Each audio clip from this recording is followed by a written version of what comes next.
Hi, it's Kyle Chester Marsden from Fieldpiece Instruments. Today I would like to share some information with you regarding our SC680 electrical clamp meter.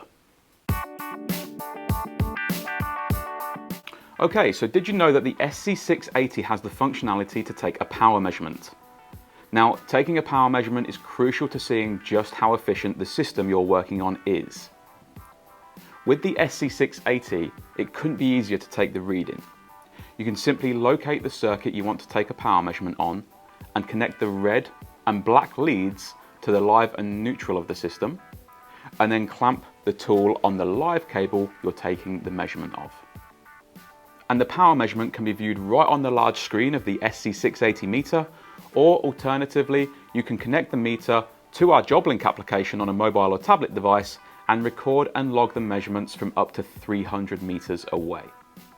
And so with the Fieldpiece SC680 clamp meter, power readings can be measured, reported and logged, meaning you can diagnose or commission the system easier, faster and better. So thanks for watching and stay tuned for more great videos.